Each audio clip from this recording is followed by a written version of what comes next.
Challenges کے علاوہ locust اور کووڈ جیسی پینڈیمک نے پاکستان کی اکانومی اور فوڈ سیکیورٹی کو بھی خطرے میں ڈال رکھا۔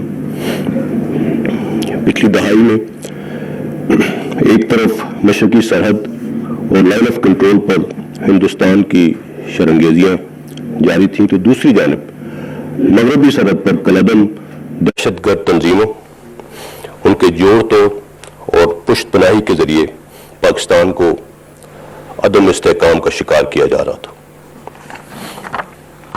ان تمام چیلنجز کے باوجود ریاست، تمام قومی اداروں، افواج پاکستان، انٹیلیجنس ایجنسیز اور سب سے اہم پاکستانی عوام نے متحد ہو کر ان مشکلات کا بھرپور مقابلہ کیا اور بحیثیت قوم الحمدللہ اللہ تعالیٰ نے ہمیں سرخرو کیا۔ مغربی سرحد پر قبائلی اضلاع میں امن و امان بحال کرنے کے ساتھ ساتھ وہاں سوشو اکنامک پروجیکٹس کا آغاز کیا جا چکا ہے۔ پاک افغان اور پاک ایران سرحد کو محفوظ بنانے کے لیے مربوط اقدامات کیے گئے۔ دہشت گردی کے خلاف کامیاب آپریشنز کے نتیجے میں سیکیورٹی کی مجموعی صورتحال بہت بہتر ہوئی۔ ہندوستان کے مذموم عزائم ہوں یا پاکستان کے خلاف ہائبرڈ وارفیئر کی اپلیکیشن، خطرات اندرونی ہوں یا بیرونی، ہم نے ہمیشہ ایویڈنس اور حقائق کے ذریعے ان کی نشاندہی بھی کی اور کامیابی سے مقابلہ بھی کیا، اور اس چیز کو اب دنیا بھی مان رہی ہے، بیکاز ٹروتھ آلویز پریویلز۔ جن چیلنجز کا میں نے ابتدا میں ذکر کیا، اس حوالے سے سیکیورٹی ڈومین میں جو اقدامات کیے گئے ان میں سے میں چند اہم اقدامات کا ذکر یہاں پہ ضروری سمجھتا ہوں۔ آپریشن رد الفساد میں ہول آف نیشن اپروچ کے ذریعے پوری دہائی کی اچیومنٹس کو کنسالیڈیٹ کیا گیا۔ اس آپریشن کے ذریعے دہشت گردوں کی سپورٹ بیس، ان کے فیسیلیٹیٹرز، بیٹرز اور فائنینشرز اور غیر قانونی اسلحہ و بارود کا بڑی حد تک خاتمہ کیا گیا۔ الحمدللہ آج پاکستان میں کوئی بھی آرگنائزڈ ٹیررسٹ انفراسٹرکچر ماضی کی نسبت موجود نہیں ہے۔ آپریشن رد الفساد کے تحت 3,71,000 سے زیادہ انٹیلیجنس بیسڈ آپریشن کیے گئے۔ یہ صرف پچھلے 3 سال کے اسٹیٹسٹکس ہیں۔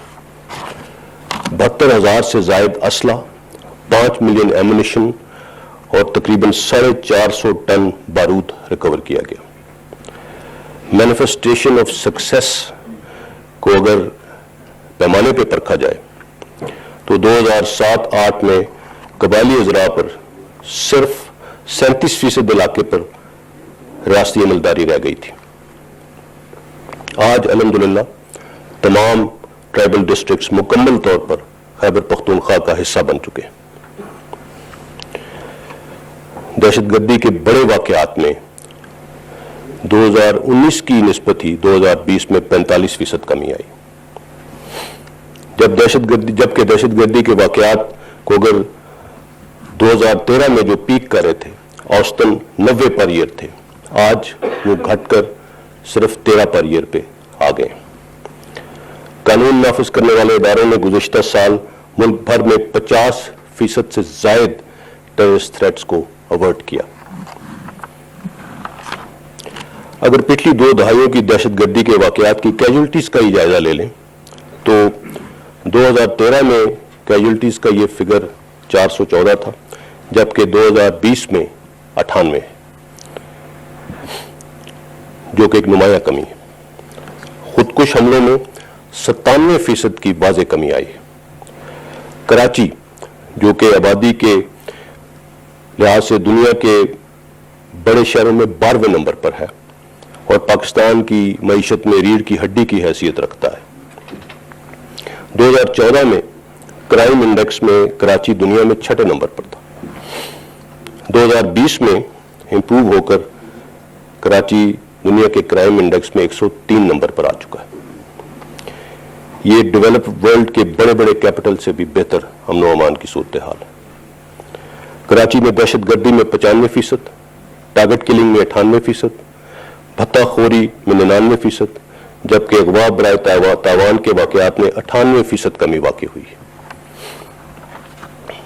جہاں تک ویسٹرن بارڈر کی سچویشن اور بارڈر مینجمنٹ کا تعلق ہے، اس کے تحت border terminals, scanners, biometric systems, border post اور فینسنگ کے ذریعے امن و امان کی صورتحال میں بہت بہتری لائی گئی ہے۔ 2611 کلومیٹر پاک افغان سرحد پر 83% سے زائد کام مکمل کر لیا گیا ہے، جو کہ انشاءاللہ سال کے وسط تک کمپلیٹ ہو جائے گا، جبکہ پاکستان ایران بارڈر پر 37% سے زائد کام مکمل ہو چکا ہے، اور امید ہے کہ اگلے 1 سال تک یہ بھی انشاءاللہ پایہ تکمیل میں پہنچ جائے گا۔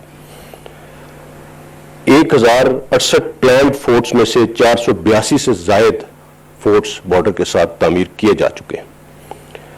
بارڈر کنٹرول میئرز کے نتیجے میں بارڈر ٹرمینلز کے ذریعے نقل و حرکت میں 33% اضافہ ہو چکا ہے فینسنگ کی وجہ سے۔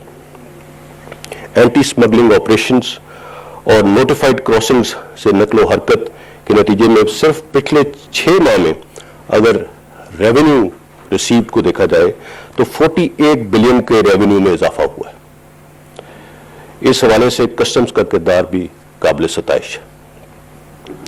بارڈر ایریاز کے عقبی علاقوں میں دہشت گردی کے واقعات میں 55% کمی ہوئی ہے، جبکہ بارڈر ڈسٹرکٹس میں آئی ڈی دھماکوں میں 16% کمی ہوئی ہے۔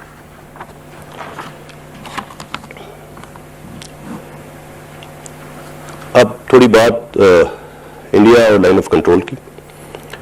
مشرقی سرحد بالخصوص ایل او سی پر ہندوستان کی اشتعال انگیزیوں میں اضافہ ہوا ہے، اور ہندوستان نے شہری آبادی کو خاص کر نشانہ بنایا، جس میں معصوم بچے، خواتین اور بزرگ افراد بھی شامل ہیں۔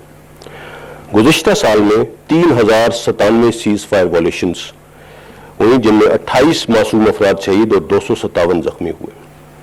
بالخصوص 2014 سے 2020 میں ہندوستان کی سیز فائر وائلیشنز میں بے انتہا اضافہ ہوا۔ 2019 میں سب سے زیادہ سیز فائر وائلیشنز ہوئیں، جبکہ 2018 میں سب سے زیادہ سویلین کیجولٹیز 377 کیجولٹیز ہوئیں۔ پاکستان آرمی نے ہندوستان کی خلاف ورزیوں کا ہمیشہ بھرپور جواب دیا ہے۔ اس کے نتیجے میں ہندوستان کو بھاری جانی اور مالی نقصان بھی اٹھانا پڑا۔ کائنیٹک تھریٹ کی واضح ناکامی کے بعد ہندوستان نے نان کائنیٹک ڈومین یعنی 5th جنریشن وارفیئر کا سہارا لیا۔ اس 5th جنریشن اور ہائیبرڈ وارفیئر کے خطرے کے حوالے سے آرمی چیف نے گاہے بگاہے بات چیت بھی کی، اور وقتاً فوقتاً ہم آپ کو اس چیلنج سے آگاہ بھی کرتے رہے۔ ہندوستان کی پاکستان میں دہشت گردی کے ثبوت ایک ڈوسیئر کی صورت میں دنیا کے سامنے لائے گئے۔ اس کے علاوہ حال ہی میں EU ڈس انفارمیشن لیب رپورٹ کے نتیجے میں ناقابل تردید شواہد سامنے آ چکے ہیں۔ ہندوستان کی اس ڈس انفارمیشن کیمپین کو اگر ڈائسیکٹ کیا جائے تو اس سے پہلے یہ جاننا ضروری ہے کہ پچھلی 2 دہائیوں میں پاکستان اور ہندوستان کن معاملات میں مصروف تھے۔ گزشتہ 20 سالوں کے دوران پاکستان نے دہشت گردی کے خلاف ایک کامیاب جنگ لڑی اور ایک ذمہ دار ریاست ہونے کا ثبوت دیا۔ کائنیٹک ڈومین میں 1200 سے زائد آپریشنز کے ذریعے ہر قسم کی دہشت گرد تنظیموں کا خاتمہ کیا گیا۔ 18,000 سے زائد دہشت گردوں کا کلا کما کیا گیا۔ لیگل اور لافیئر ڈومین میں انتہا پسندی اور دہشت گردی کے خاتمے کے لیے نہ صرف قانون سازی کی گئی بلکہ ایک جامع حکمت عملی کے تحت ان تنظیموں کے خلاف ایکشن لیے گئے۔ بین الاقوامی امن کی کاوشوں کے لیے 1100 سے زائد القاعدہ کے دہشت گردوں کو پکڑا یا مارا گیا۔ 70 سے زائد ممالک کے ساتھ انٹیلیجنس شیئرنگ کی گئی، اور اس دوران پاکستان نے 83,000 سے زائد قربانیاں دیں اور اس میں $126 بلین تک کا معاشی نقصان بھی اٹھایا۔ اب اگر آپ دیکھیں کہ ان 2 دہائیوں میں ہندوستان کیا کر رہا تھا، ہندوستان نے مشرقی سرحد پر اشتعال انگیزیوں میں اضافہ کیا، مقبوضہ